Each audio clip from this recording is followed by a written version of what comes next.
High volume. High volume. High volume. High volume. Am I really that much? Hey everybody, and welcome back to our channel.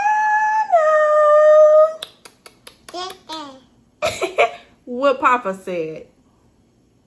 Hey y'all, so back to our channel. I know we've been MIA for months now, so I'm excited to be back. We're back and we're better. News is MELO. Well, that's his nickname, but this is MELO. Say hi, Papas. He like, who am I saying hi to?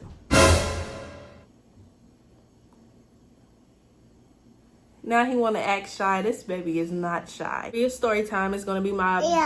Yeah. It's going to be my labor and delivery story time. Give this video a thumbs up. Leave a comment down below. Hit that bell so you can be notified for when I post next. Well, when we post next. Stay tuned for all of the new videos that we're about to drop and all of the new things I'm about to do on this channel. I'm changing this channel all the way up, obviously, because I'm a mom now. But I'm still going to do my story times because, boy, I got some story times to tell y'all. So stay tuned. Hit that notification bell so you can be notified for when we post. Talking, let's get straight into it. Okay, y'all. So, what you gonna do, Papa? Again, this is MELO, aka Papa. He is 10 months old. He will be 11 months in 2 weeks. My baby's birthday is the next month in July the 30th. So, this is my Leo baby. God bless you. My summer baby, my water baby. This is him. He's really him. Okay? Okay, so anyways...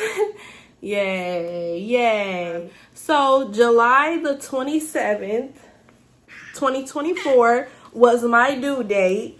And that day, actually, on the 27th, that night, I was trying any and everything under the sun. Actually, those few days before leading up to July the 27th, I was doing different things. I was drinking a tea. The raspberry leaf tea. I was bouncing on the ball. I was walking outside. Plus, I was working up until kind of close to my due date. But I had bad sciatic nerve pain. So it got to the point to where I literally couldn't work anymore. I could barely walk. It hurt to walk, stand, all of that. So I was in a lot of pain. But majority of my pregnancy, I worked the whole time, full term. So I feel like that helped a lot when it came down to my labor, giving birth to him. But he also still made me get stitches. Ooh. And he's clapping. Like, that's not nothing to clap about. But 26th, I remember my mom had came into town that week. Did she come in that day? Or she came in the day before, like July the 25th, the 4th, or one of those days. I don't know. I had to run a few errands. This is July the 26th. We were running a few errands. Next thing you know... Don't mind, I gotta keep him occupied while I do this story time because somebody wanted to wake up while I was trying to do it. Mom life. Oh, no you didn't. Okay, so anyways, back to what I was saying. Video, which I will add it right here. Okay, y'all, so a little update. No baby yet. He's still not trying to come out. And I tried everything for the most part and nothing is working. So I give up. So if I don't have him before Tuesday, I get induced Tuesday. So we just have to wait and see. And I was like, I tried everything. I don't know. He doesn't want to come out. He's so stubborn. He wants to be inside. He doesn't want to get out. After I made that video, I kid you not, like 10 minutes later, literally like 10 minutes later, I was starting to feel contractions. I'm like, hold on, wait a minute. I started to feel like a sharp pain in my belly. But I'm like, I don't know what this is. I'm like, I don't know if it's contractions. I don't know what it is. Next thing you know, hours went by. The pain started to get a little worse. Not too bad, not too much, but it was getting worse. So, mind you, it's late. It's already like 10, 11 at night. Maybe like 9 or 10, 11 at night. So, it's already late. So I'm like, all right, let's go home. We came home. I took a shower. This little one is kicking me. I'm having contractions. I'm like, this is not no cramps. This is contractions. This is something. Literally, I could not sleep. I was in so much pain, tossing and turning, rolling around the bed. Baby, I was going through it. Mind you, my mom is in the room with me. So she's sleeping peacefully while I'm over here struggling. I'm like, I know you see me over here struggling. I'm going through it, and you are just sleeping peacefully while I'm in pain, hurting, suffering, swollen ankles with your ashy ankles. Like, What's wrong with your ashy ass? Okay, Your disco fucking ball. ankle. Okay. mess. Like, for real.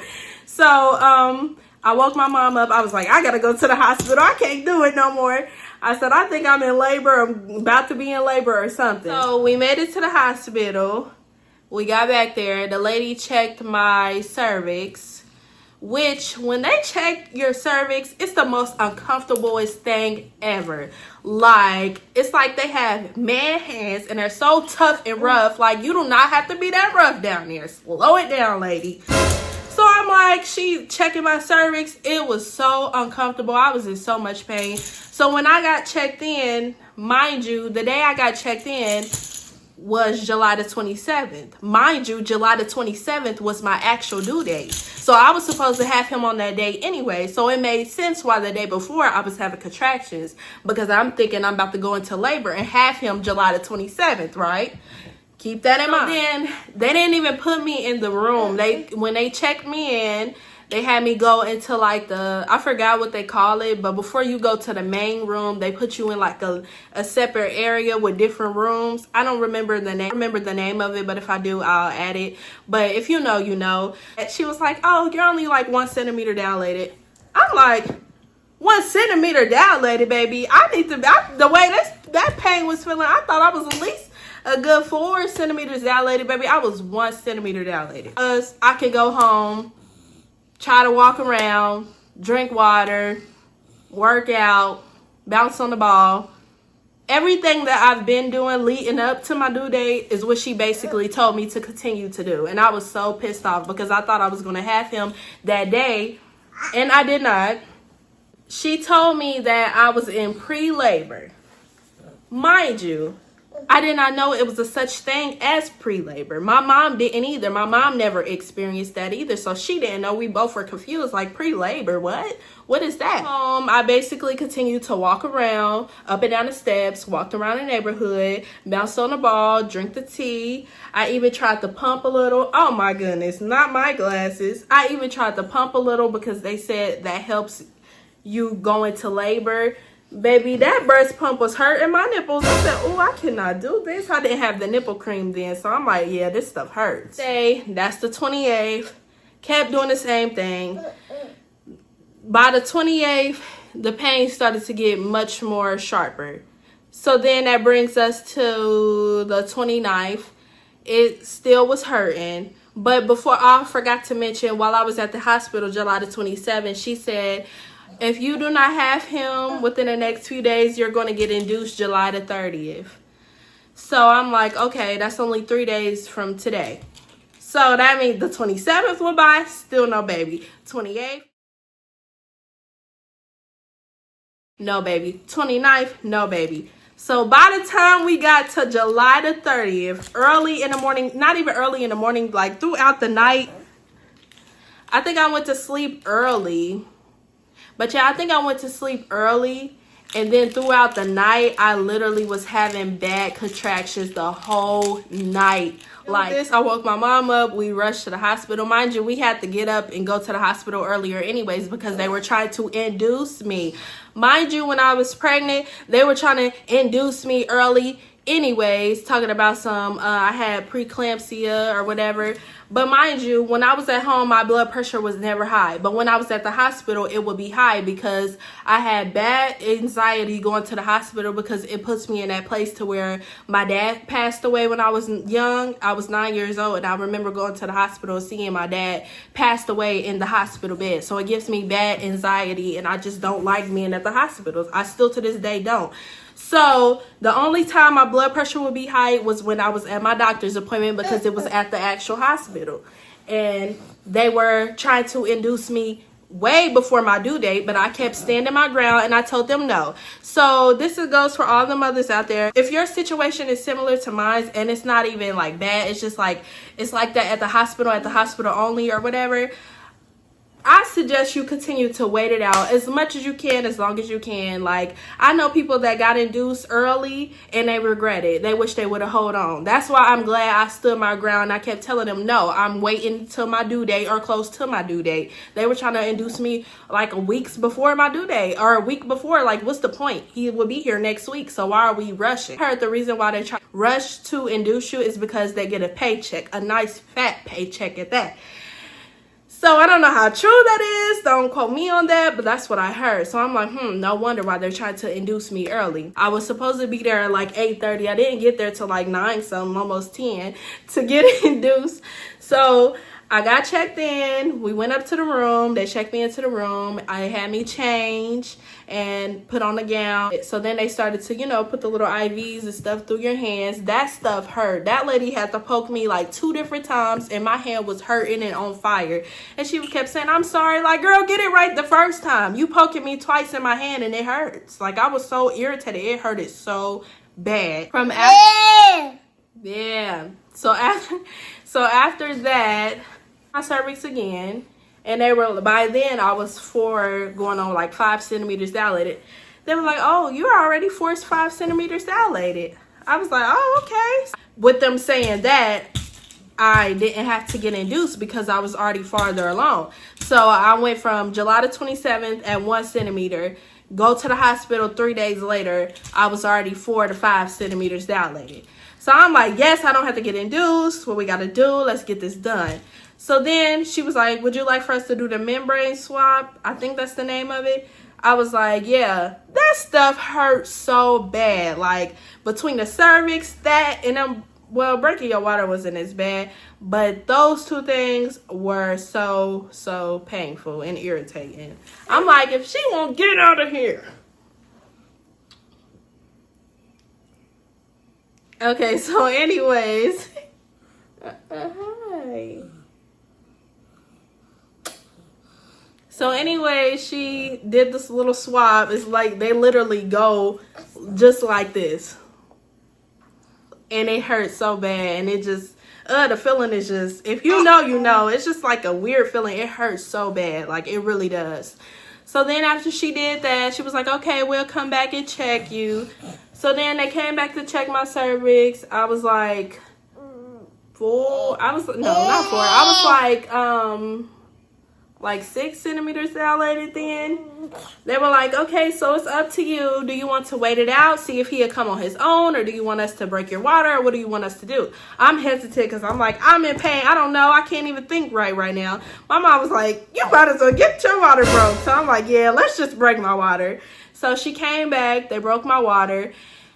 And when I say that feeling, it's a weird feeling. Like, as soon as she broke it, it was like, whoosh, like it just, all water just came all out. I'm like, oh, this is a crazy feeling. Like, After that, the contractions got worse. Like, I was in so much pain then. Like, the contractions was bad. As soon as she broke my water, I kid you not, it felt like the contractions started getting worse, back to back, back to back, back to back.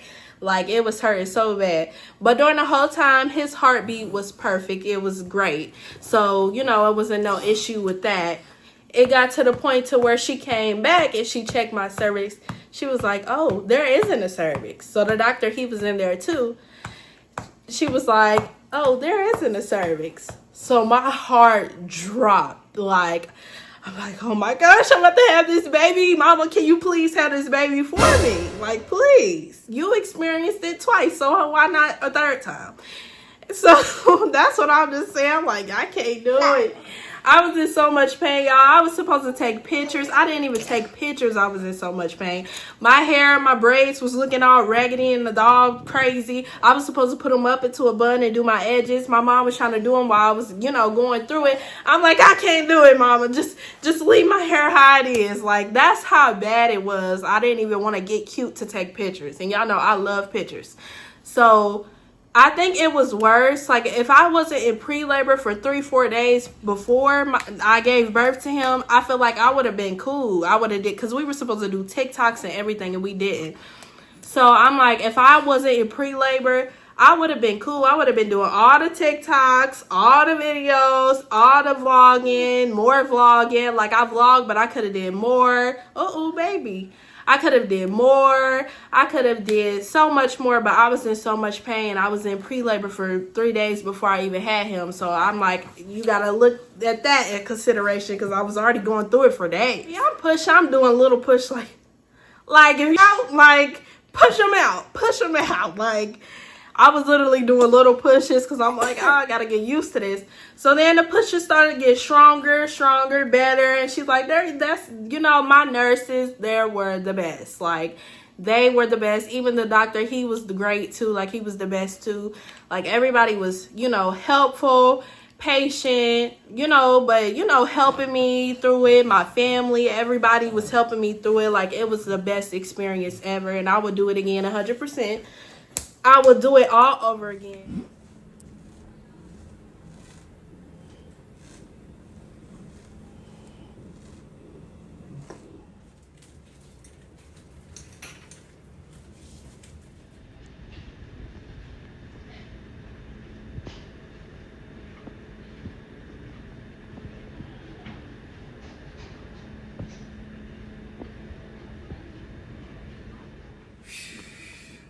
Deep breath, in and out.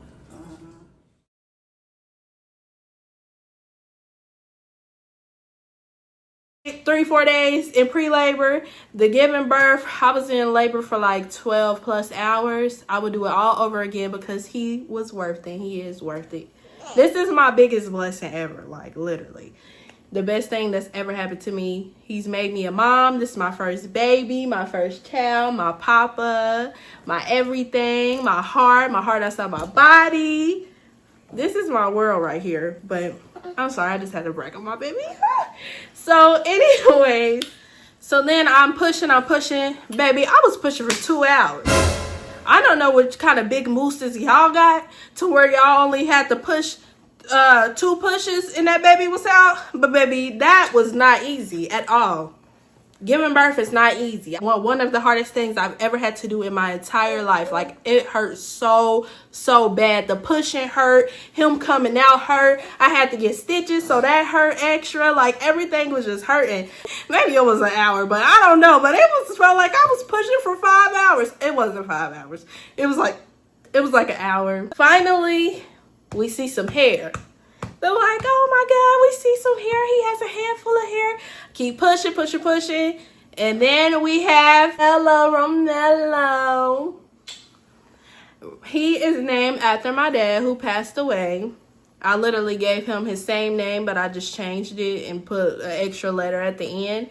But this is when we got my handsome boy. He came out 7 pounds, 11 ounces, 20 inches long. So he's a tall boy. He's taller and bigger than that now, of course, but he's a tall, big boy. Me in the bed for like an hour, 2 hours-ish. So, you know, just let my body breathe and relax. So that's when me and MELO got some skin to skin. I was talking to him and kissing him, and everybody, you know, was holding him and seeing him and stuff. So then the nurse, she came in, she cleaned. Well, no, the nurse came in first for me.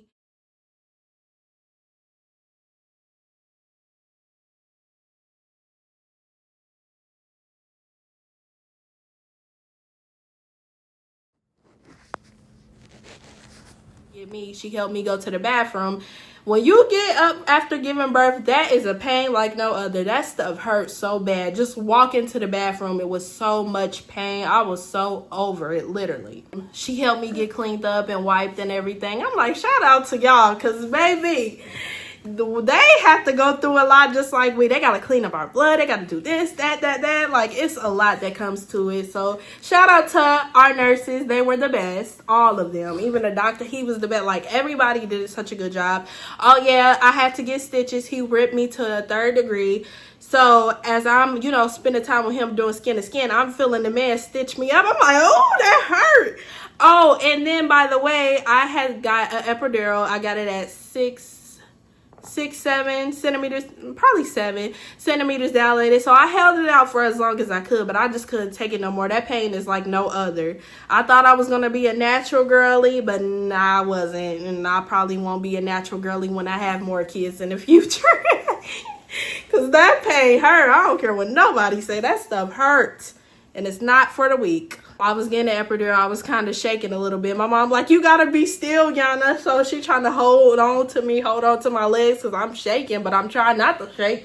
But you can't help it. Like, I gotta pee. I feel like I gotta pee. She like, you don't have to pee. It's just the epidural. It's just the whatever she was telling me at the time. But I'm like, I gotta pee. I just kept telling her I had to pee, y'all.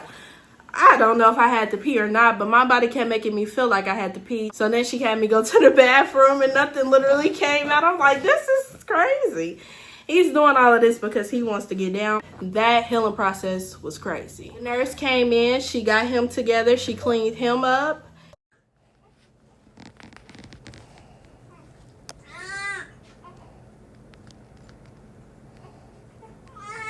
For a while, they took us up to our actual room, you know, where people could come visit us. They took us up there. Oh, and we could have 5 people in our room too. So I was like, that's because I thought we could only have up to 2 people, his dad and my mom, but we were able to have 5 people in there. So I'm like, okay, good, because I had my nana and my grandma in there too. I was trying to breastfeed him, and baby, I was having a hard time. I could not get him to latch to save my life. Like, it was the hardest thing ever trying to get him to latch. He did not want to latch. I did not know what I was doing. I literally kept calling the nurse in there. She kept coming in there. She came in there like 3-4 different times. So I'm like, I just cannot latch him on. I don't know what to do. I was about to give up breastfeeding, but I'm glad I didn't, because now we are 10 months into this.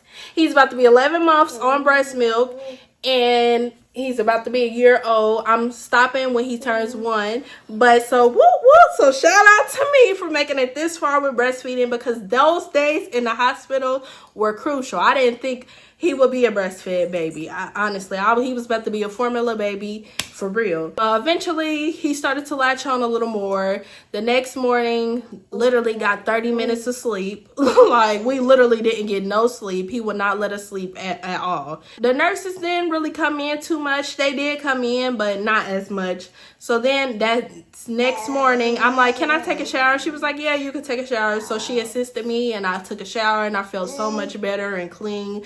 That water felt great on my body. I'm like, yes, I needed this, because I don't like being dirty. So I couldn't wait to take me a shower the next day. Came in, they brought me all the pads, all the little liquid stuff, like the little thing. Like, they gave me everything. Like, we were supplies up when it comes to everything, as far as, you know, the postpartum recovery. He had a lot of diapers in his room, a lot of stuff, and I had a lot of stuff for recovery too. So I'm like, okay. Lo got his first bath. And then they came in to do some tests. They did his ear test. He passed it. He had, all of his tests came back good and normal.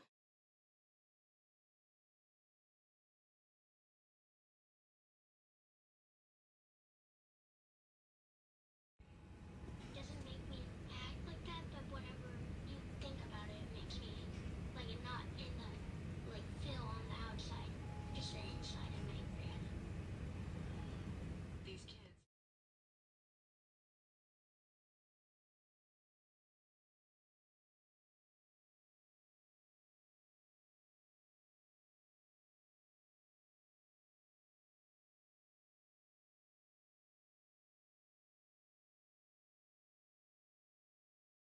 Stayed like 2 nights at the hospital, and then we were free to go home. We came home, and then I just immediately started being a mommy. Like, I was starting to be a mommy as soon as he came out the womb, but like, you know, it was me and him in here figuring out.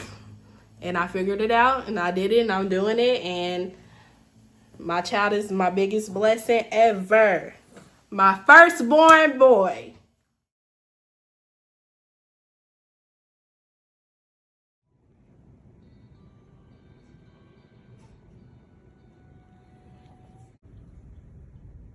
Everybody keeps saying, when you gonna have another kid, baby? He's only about to be 1 year old. I'll probably have another one when he's like 5 years old or something. I don't know. I don't know what God has in store for me, okay? But I'm just scared I'm gonna go from 1 to 2 because my dad was a twin, so I could possibly have twins the second time. So I'm kind of scared. It'll take me a while to have more kids. I'm not gonna lie. Like, I want to do it right this next time. I want to be married and just do it right. Being a single mom is not easy and it's not for the weak. So that's that. This video is so long, oh my goodness. But I hope you guys enjoyed this video. That was my labor and delivery story time. This is the baby that the story time is being talked on.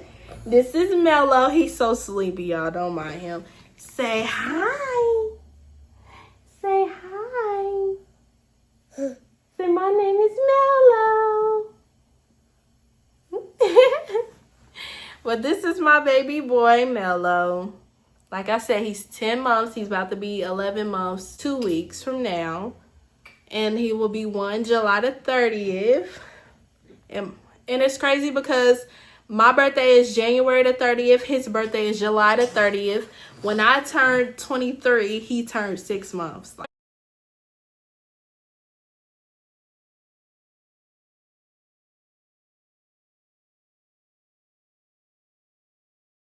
It's just crazy. Like, obviously, it was meant to be.